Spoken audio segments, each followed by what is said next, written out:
உறவுகள் அனைவருக்கும் ஆடி 18 நல்வாழ்த்துக்கள். ஆடிப்பெருக்கு நாம் எதுக்கு கொண்டாடுறோம்னா, மனிதர்கள், விலங்குகள், பறவைகள், செடி கொடிகள் போன்ற உலகத்தில் உள்ள அனைத்து ஜீவராசிகளுக்கும் உயிர் நாடியாக விளங்கக்கூடிய தண்ணீருக்கு நன்றி செலுத்தும் விதமாக தான் நம்ம இந்த ஆடி 18 கொண்டாடுறோம். நதிகள் ஓடுற ஊரில் இருக்கிறவங்க நதிக்கரைக்கு போய் இந்த ஆடிப்பெருக்கை கொண்டாடுவாங்க. நதிகளுக்கு போக முடியாதவங்க கிணத்தங்கரையிலையும் செய்வாங்க. நதிகளுக்கும் போக முடியல, கிணறும் இல்லைன்ற பட்சத்தில் நம்ம வீட்டிலையே பூஜை பண்ணிக்கலாம். நான் இன்றைக்கி என்னோடய வீட்டிலையே என்னோடய பூஜை ரூம்லையே நான் இன்றைக்கி ஆடிப்பெருக்கு பூஜை பண்ணியிருக்கேன். எப்படி பண்ணுறன்றதை முழுசாக ஸ்கிப் பண்ணாமல் பாருங்கள். ஆடி மாதம் முதல் வெள்ளி, 2ஆம் வெள்ளி பூஜையாகவும் வீடியோவாக போட்டிருக்கேன். டிஸ்கிரிப்ஷனில் லிங்க் தரேன். விருப்பப்படுறவங்க போயிட்டு பாருங்கள். ஆடிப்பட்டம் தேடி விதைன்ற பழமொழிக்கேற்ப ஆடி மாதத்தில் விதை விதைச்சா நல்ல விளைச்சல் தரும்னு சொல்லிட்டு எங்கள் கிராமத்தில் சொல்லுவாங்க. விவசாயம் மட்டும் இல்லைங்க, ஆடிப்பெருக்கு அன்னைக்கு ஒரு தொழில் தொடங்கினா கூட நல்லா பெருகி வரும்னு சொல்லுவாங்க. அது மட்டும் இல்லாமல் வீட்டுக்கு தேவையான பொருட்கள் கூட வாங்கலான்னு சொல்லுவாங்க. முந்தின நாள் பூஜை ரூமை க்ளீன் பண்ணிவிட்டு, பூஜை பாத்திரங்கள், சாமி படங்கள்லாம் க்ளீன் பண்ணிவிட்டு மஞ்சள் குங்குமம் வச்சு எடுத்து வச்சுட்டேன்.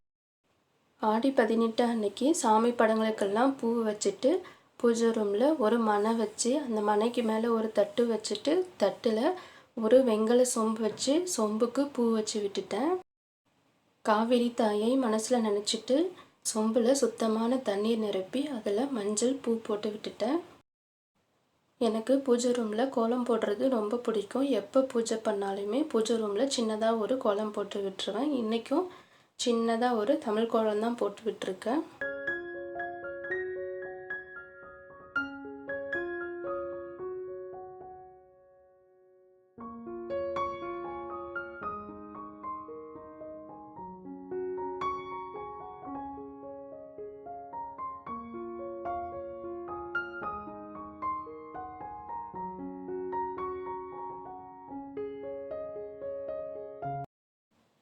கோலமெல்லாம் போட்டு முடிச்சுட்டு பூஜை அறையை பார்க்கவே அவ்வளோ மங்களகரமாக இருந்தது.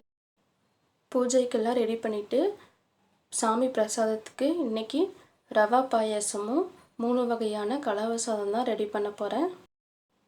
ரவா பாயாசமும் நம்ம சேனலில் வீடியோவாக போட்டிருக்கேன். டிஸ்கிரிப்ஷனில் லிங்க் தரேன். தேவைப்படுறவங்க போயிட்டு செக் பண்ணி பாருங்கள்.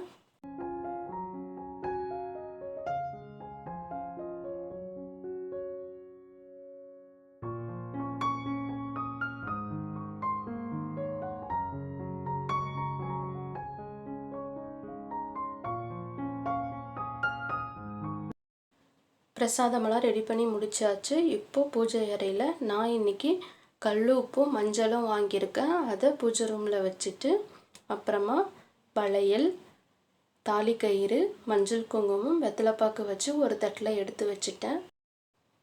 அப்புறமா ஆப்பிள், வாழைப்பழம், தேங்காய், லெமன் வச்சுருக்கேன். நமக்கு எந்த பழம் வேணுமோ அதை வச்சுக்கலாம். முக்கியமாக நாவல் பழம் வச்சா ரொம்ப நல்லது. எனக்கு நாவல் பழம் கிடைக்கலன்றதுனால நான் வைக்கலை.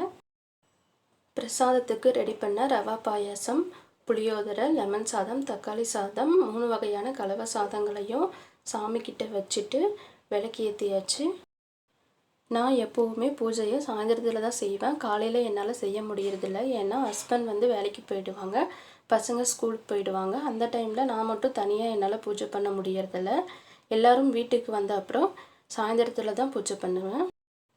காவேரி தாயே, நீங்கள் தேவைக்கேற்ப எப்போவுமே குறையாத கிடச்சிக்கிட்டே இருக்கணும்னு சொல்லி வேண்டிட்டு எங்கள் குடும்பத்தோட இந்த ஆடிப்பெருக்கு பூஜையை மனநிறைவாக செஞ்சோம்.